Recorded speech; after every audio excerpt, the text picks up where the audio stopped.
American এয়ারলাইন্সের এক বিমান হঠাৎ হাইজ্যাকিং এর শিকার হয়। প্লেনের দায়িত্বরত এয়ার মার্শাল হাইজ্যাকারের মোকাবেলা করতে চাইলেও সে নিজে পড়ে যায় এক মহাফাপড়ে, যেখানে প্রতি 20 মিনিটে একজন করে প্রাণ হারাতে থাকে। তো এই প্লেন কেন হাইজ্যাকিং এর শিকার হলো আর কেনই বা এয়ার মার্শাল নিজেই এর সাথে জড়িয়ে যায়, এই সব কিছু জানতে হলে দেখতে হবে পুরো ভিডিও। বলছিলাম 2014 সালে রিলিজ হওয়া অসাধারণ অ্যাডভেঞ্চার মুভি নন স্টপের কথা। তো চলো আর প্যাচাল না বাড়িয়ে শুরু করা যাক আজকের movie explanation.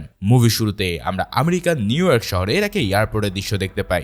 US air marshal বিলি মার্কস নিউ ইয়র্ক থেকে লন্ডনগামী একটা ফ্লাইট ধরার জন্য এয়ারপোর্টে আসে, কিন্তু শুরু থেকেই তাকে কেমন যেন চিন্তিত আর অন্য মানুষকে মনে হচ্ছিল। আশেপাশের বিভিন্ন মানুষের সাথে দেখা হওয়ার পর তারা তার সাথে ভাব জমাতে চাইলেও সে সবাইকে ইগনোর করে চলে যায়। এছাড়াও কেউ একজন তাকে বারবার ফোন করে কিছু একটা জানতে চাইছিল। মার্কস সমস্ত ইমিগ্রেশন প্রসেস শেষ করে অবশেষে প্লেনে চড়ে বসে।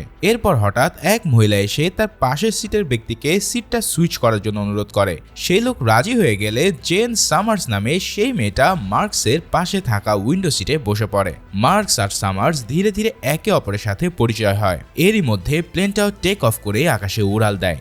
এদিকে ফ্লাইট অ্যাটেন্ডাররাও সবার জন্য ড্রিঙ্কস এবং নাস্তা নিয়ে আসে, অর্থাৎ প্লেনের ভিতরে সবকিছু একদম ঠিকঠাকই চলছিল। তবে কিছুক্ষণ পর সামার্স ঘুমিয়ে গেলে মার্কস উঠে গিয়ে বাথরুমের দিকে যায়। বিমানে বসে স্মোকিং করা একেবারে নিষিদ্ধ হলেও মার্কস সিকিউরিটি ক্যামেরাকে ফাঁকি দিয়ে সেখানে স্মোক করতে থাকে। এরপর সে আবারও কেবিনে ফিরে এলে তার কাছে এবার আরও একটা মেসেজ আসে। এয়ার মার্শালদের কাছে এমন কিছু ডিভাইস থাকে যেগুলো দিয়ে কেবল তারা মাত্র নিজেদের মধ্যে মেসেজ চালাচালি করতে পারে, কিন্তু মেসেজের অন্য পাশের ব্যক্তিটা নিজেকে একজন প্যাসেঞ্জার হিসেবে পরিচয় দেয়। এরপরে সেই লোকটা এমন কিছু বলে বসে যাতে মার্কসের চোখ একবারে কপালে উঠে যায়। লোকটা তাকে হুমকি দেয় যে যদি মার্কস তার এক ব্যাংক অ্যাকাউন্টে $150 মিলিয়ন ট্রান্সফার না করে তাহলে আগামী 20 মিনিটের মধ্যে সে প্লেনের একজন প্যাসেঞ্জারকে হত্যা করবে। এবার আমরা বুঝতে পারি যে কেন মার্কস প্লেনে ওঠার পর থেকে এতটা চিন্তিত ছিল। মূলত প্লেনে ওঠার পর তার কাছে হঠাৎ প্লেনের সিকিউরিটি রিলেটেড ঠিক এমনই একটা ইনফরমেশন আসে, কিন্তু সে ধরতে পারছিল না যে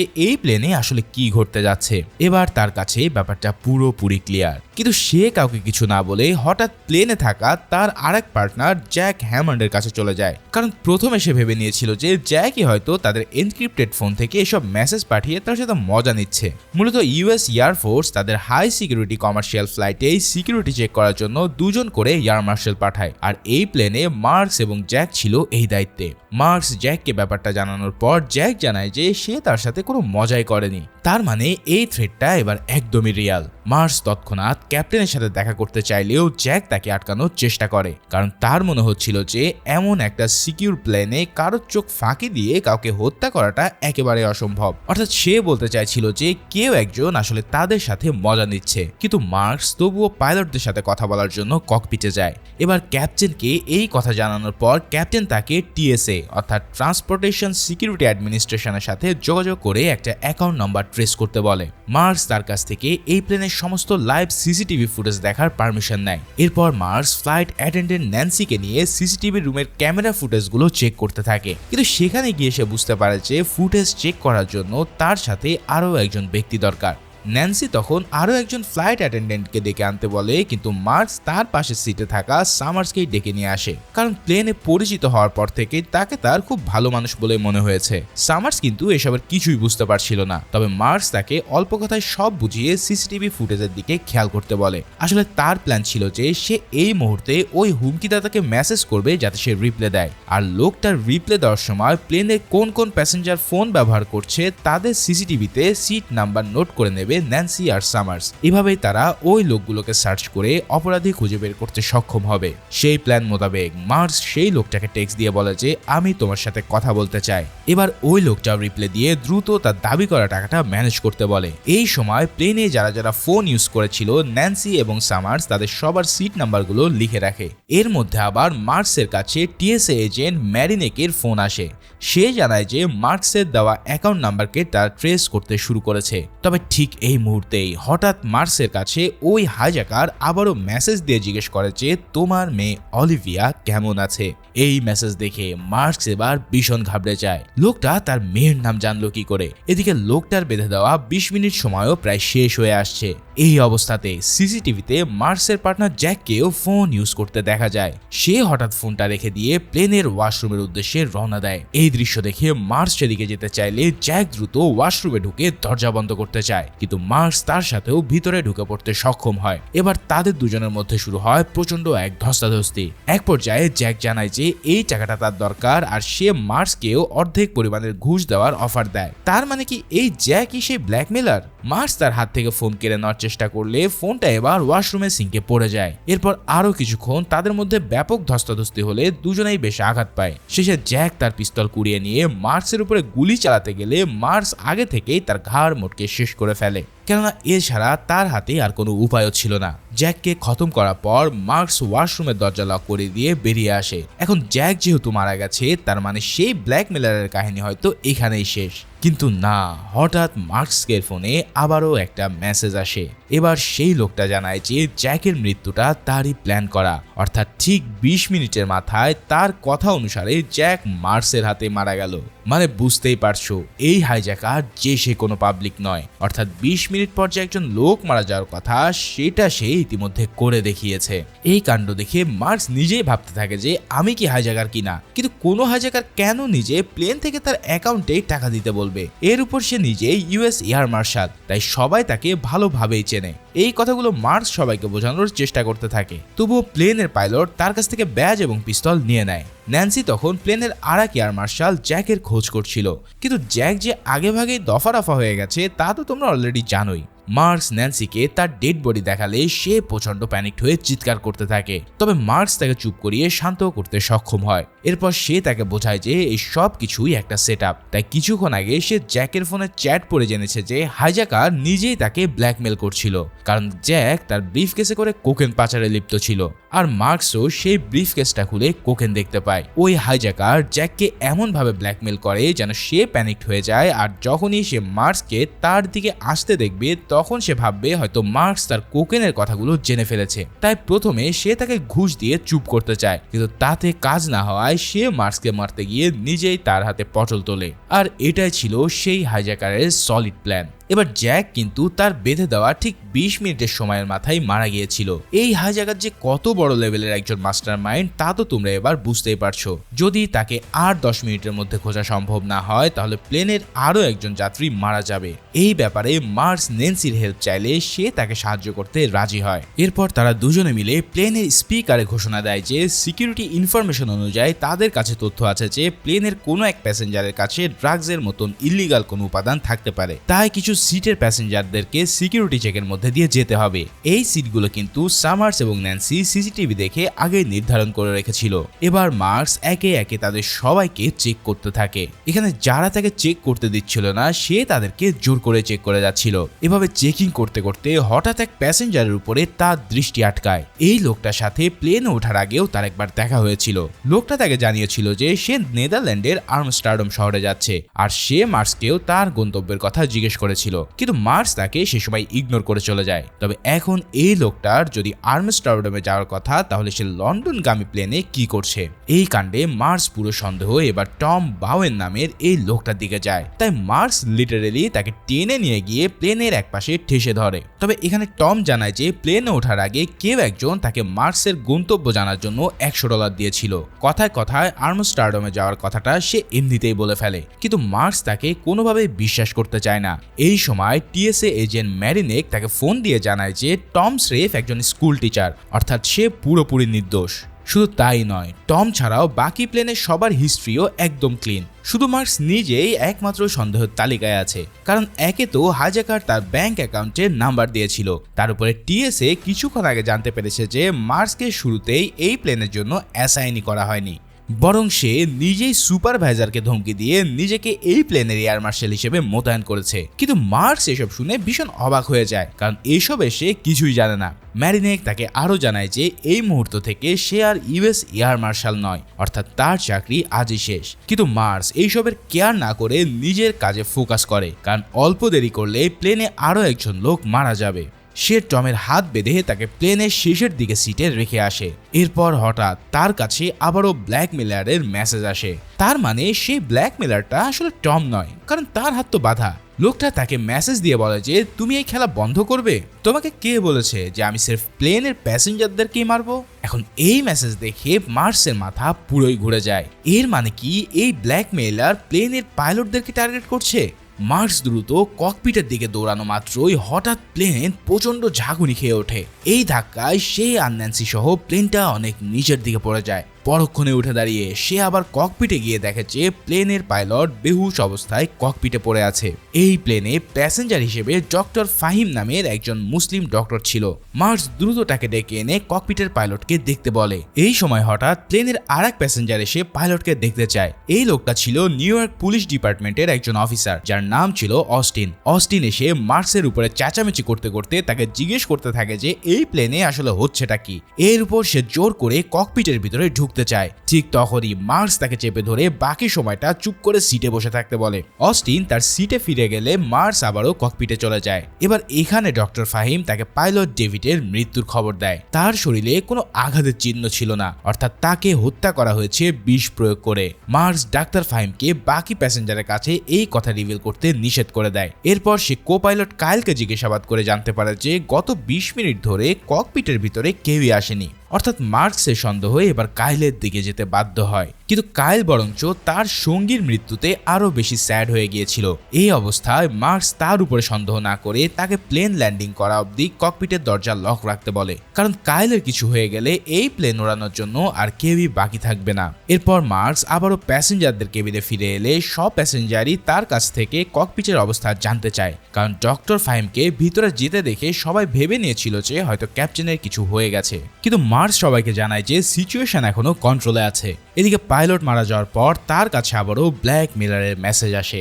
এবারও সে তাকে 20 মিনিটের অ্যালার্ম সেট করায়। অন্যদিকে টিএসএ এজেন্ট মারিনাকেও আবারও তাকে ফোন করলে মার্কস তাকে জানায় যে প্লেনের ক্যাপ্টেন সহ একজন যাত্রী ইতিমধ্যে মারা গেছে, এমনকি প্লেনের আরেক এয়ার মার্শালকে তো সে নিজেই খতম করে দিয়েছে। মার্কস ম্যারিনেককে দ্রুত তার অ্যাকাউন্টে $150 মিলিয়ন ট্রান্সফার করতে বলে। তা না হলে প্লেনে বাকি 147 জন যাত্রী সবার লাইফই হুমকির মুখে পড়বে। কিন্তু ম্যারিনেক সহ টিএসএর সব এজেন্ট মার্কসকেই হাইজ্যাকার ভাবছিল, তাই তারা সাফ জানিয়ে দেয় যে মার্কসের সাথে তারা আর কোনো ধরনের যোগাযোগ করবে না। এছাড়াও তারা প্লেনের কো পাইলটকেও তার সাথে কথা বলতে নিষেধ করে দেয়। ওদিকে এই সময়টায় প্লেনের সবাই একে অপরের সাথে কথা বলায় ব্যস্ত ছিল। প্লেনে কি ঘটতে যাচ্ছে তা নিয়ে সবাই বেশ চিন্তিত। এই ফাঁকে সামার্স যে ব্যক্তিটার সাথে সিট বদল করেছিল তার সাথে সে পরিচিত হয়। জ্যাক হোয়াইট নামের এই লোকটা একজন স্মার্টফোন প্রোগ্রামার।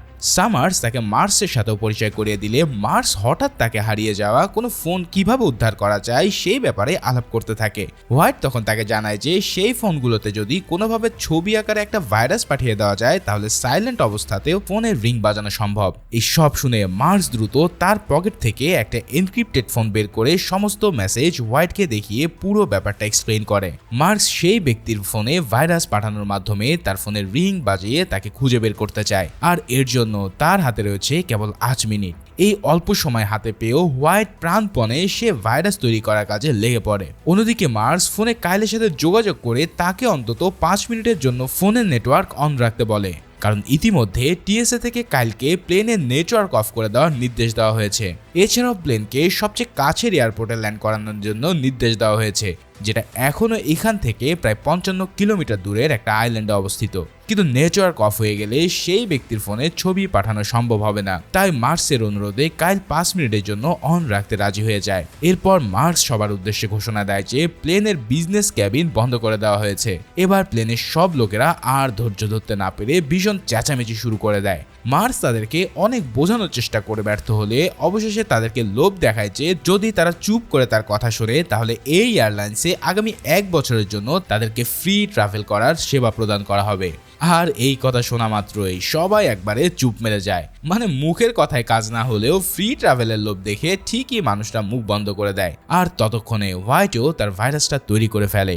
এরপর সেই ভাইরাস ওই ব্যক্তির ফোনে পাঠিয়ে মার্কস সবাইকে তাদের হাত উঁচু করতে বলে। তারপর কল দেওয়ার পরেই হঠাৎ প্লেনের এক পাশ থেকে ফোনের রিংটোনের শব্দ পাওয়া যায়। তার মানে যে ফোন থেকে তাকে হুমকি দেওয়া হচ্ছিল সেই ফোন আছে এই প্লেনের মধ্যে, অর্থাৎ ব্ল্যাকমেলারও এখন এই প্লেনেই অবস্থান করছে।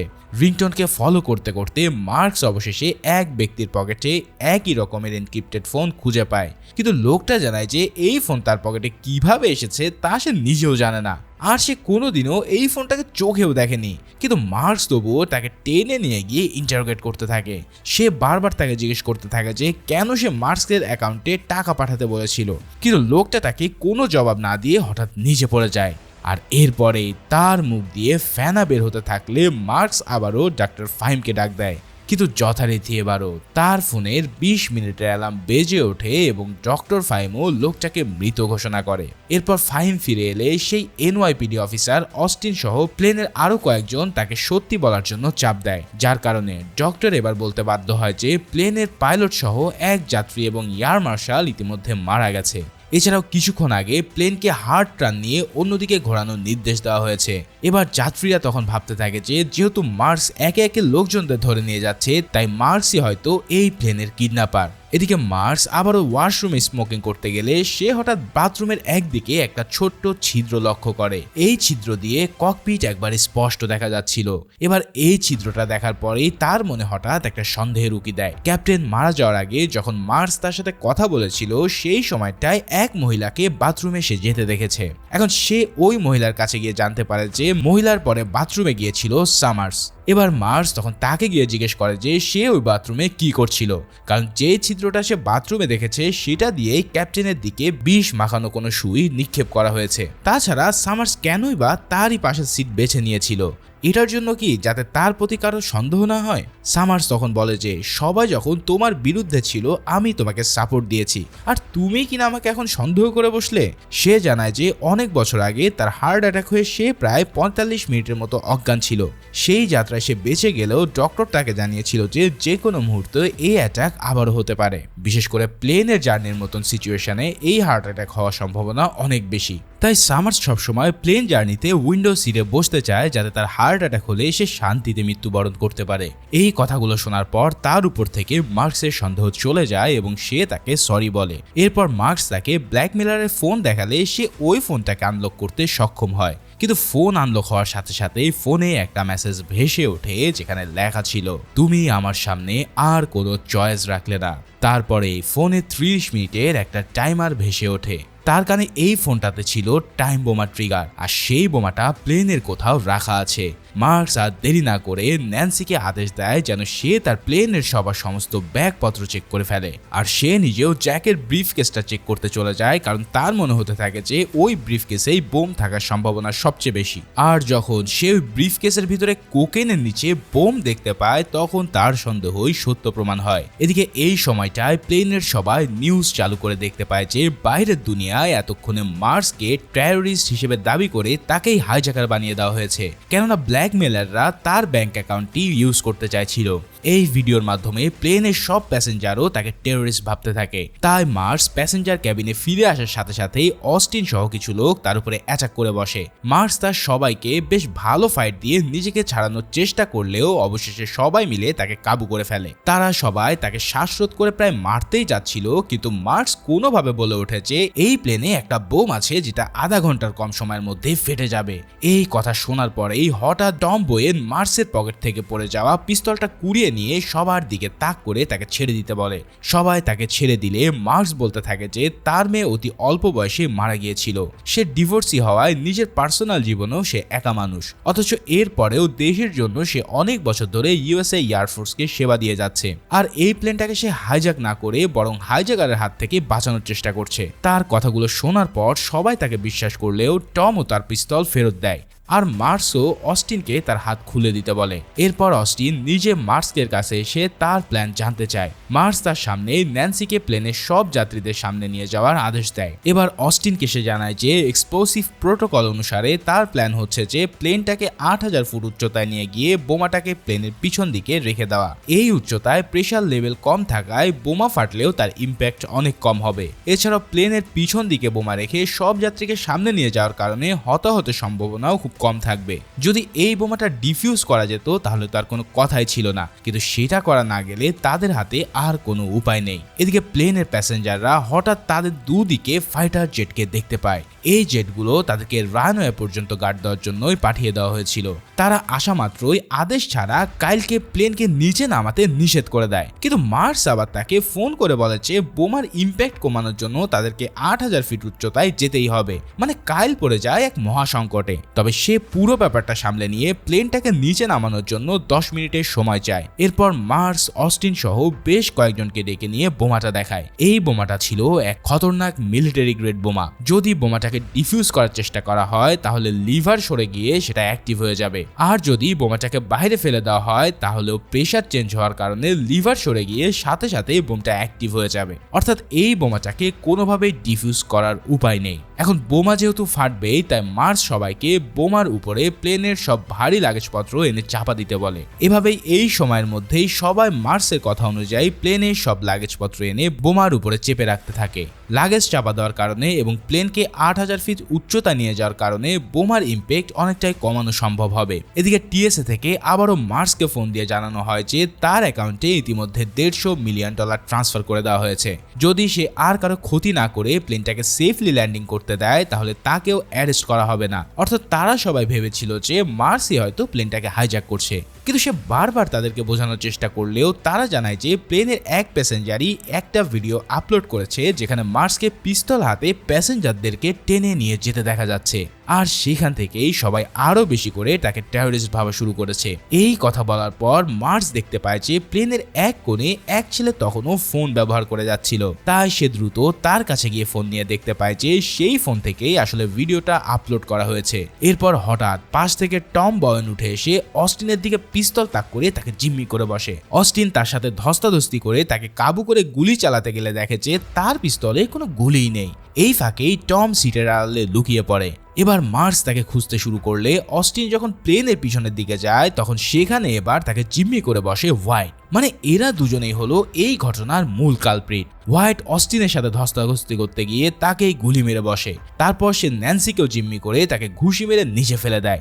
অন্যদিকে টম মার্সের উপরে ছুরি দিয়ে অতর্কিত হামলা করে তার হাত থেকে পিস্তল নিয়ে নেয়। এরপর টম বলতে থাকে যে এই পুরো হাইজ্যাকিংটাই ছিল 9/11 সন্ত্রাসী হামলার একটা প্রতিবাদ। টম বিশ্বাস করে যে টুইন টাওয়ারের বিমান হামলাগুলো কেবল আমেরিকার সিকিউরিটি সিস্টেমের দুর্বলতার কারণেই হয়েছিল, তাই সে এই প্লেনে চড়ে প্লেন হাইজ্যাক করে এয়ার মার্শাল মার্সের নামে টেরোরিজমের অপবাদ দেওয়ার চেষ্টা করেছে, যাতে পুরো ইউএস এয়ারফোর্সেরই বদনাম হয়। তার বিশ্বাস এই ঘটনার পর আমেরিকা তার এয়ার সিকিউরিটি আরো বেশি উন্নত করবে। অন্যদিকে হোয়াইট কেবল টাকার জন্য তার সাথে যোগ দিয়েছিল। এবার মার্স যখন তাকে বলে যে তার এই মিশনে সে 1 টাকাও পাবে না, তখন হোয়াইট তাকে জানায় তারা এই মুহূর্তেই এই প্লেন থেকে জাম্প করবে। এরপর তারা মার্সের অ্যাকাউন্টের অ্যাক্সেস নিয়ে টাকাটা তুলে ফেলবে, কারণ পুরো পৃথিবী তো জানে যে এই টাকাটা যাবে মার্সের পকেটে। কিন্তু টম হঠাৎ বলে যে এই প্লেন থেকে তারা কখনোই লাভ দিতে পারবে না, অর্থাৎ এই মিশনটা হচ্ছে একটা সুইসাইডাল মিশন। কিন্তু হোয়াইট তবুও লাভ দিতে চাইলে টম হঠাৎ করে তাকে শুট করে দেয়। আর এই সময়টাতেই কো পাইলট কার্ল প্লেনটাকে ক্রমাগত দ্রুত বেগে নিচের দিকে নিতে থাকে।